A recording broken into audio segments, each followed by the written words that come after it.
হরে কৃষ্ণা। কখনো আপনার স্বামী বা স্ত্রীর সাথে ঝগড়া হয়েছে? চিন্তা করবেন না, এটা তো ঘরে ঘরের ব্যাপার। কিন্তু আপনি কি জানেন, এই ঘরোয়া কাহিনী শুধুমাত্র মানুষের বাড়িতেই হয় না।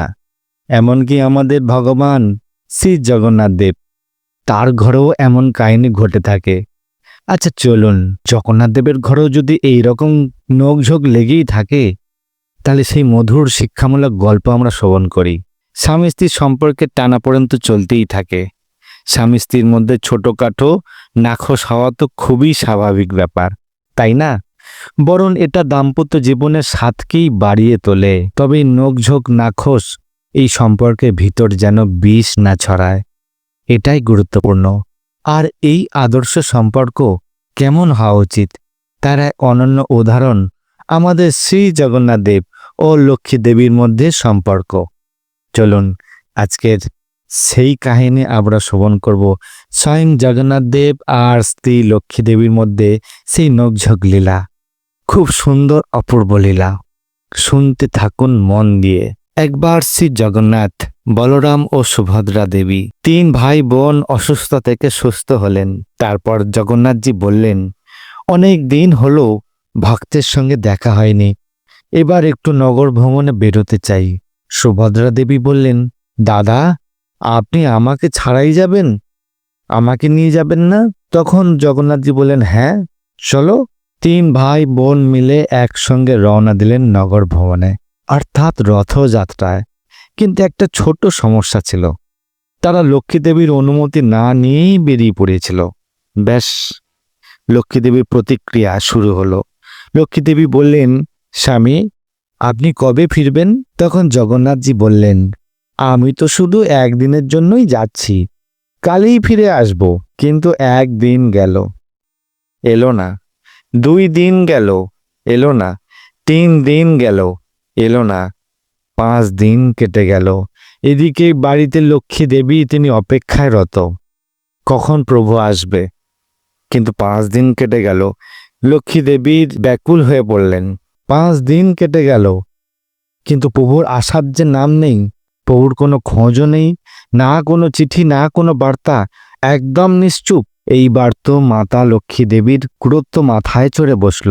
লক্ষ্মী দেবী তখন সিদ্ধান্ত নিলেন, আমি নিজেই যাচ্ছি, দেখে আসব আমার প্রভু কোথায়, কি করছেন ওখানে দাসীদের নিয়ে।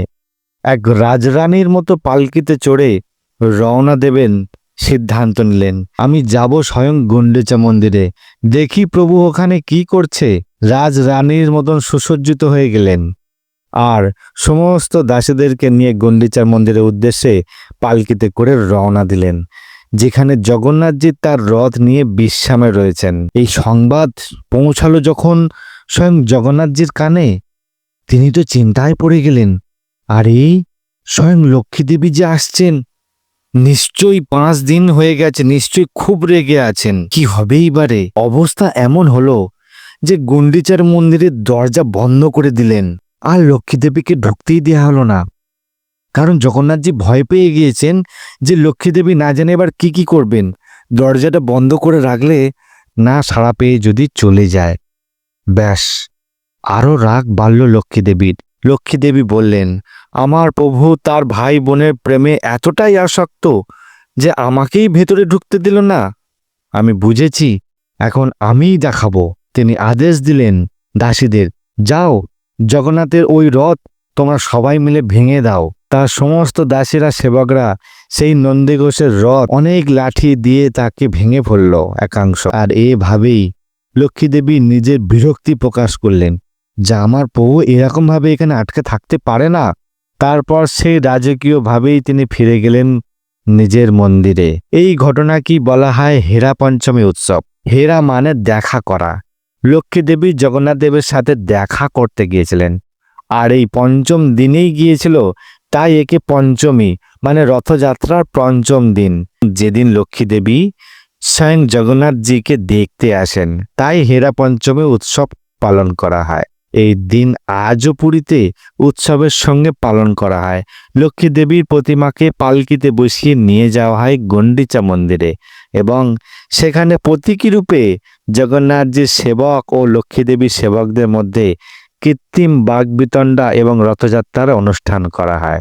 এই সব কিছুই আনন্দের সঙ্গে হয় আর এতে ভক্তরা খুব আনন্দ পান। জগন্নাথজির যে ভুলটি হয়েছিল তা যেন আপনি না করেন। আপনি যদি চান লক্ষ্মী দেবী আপনার ঘরে আসুন, তাহলে তাকে একাই নিমন্ত্রণ করুন, কারণ তিনি সতী ও পতিভক্তা। একা আসেন কিন্তু বেশি দিন থাকেন না। আর যদি আপনি জগন্নাথজিকে ডাকেন, তিনি একা নন, তার ভাই বলরাম, বোন সুভদ্রাকে নিয়ে হঠাৎ এসে হাজির হবেন। তাই এখন আমন্ত্রণ জানান আমাদের প্রিয় জগন্নাথজিকে আপনার ঘরে। আপনার ঘরে আসুক জগন্নাথ এবং থাকুক চিরকাল লক্ষ্মীর আশীর্বাদ। কেমন লাগলো এই হীরা পঞ্চমীর ছোট্ট সুন্দর কাহিনী? যদি ভালো লাগে বেশি করে শেয়ার করুন। ভালো থাকবেন, সুস্থ থাকবেন। জয় জগন্নাথ, স্বামী কি জয় হো।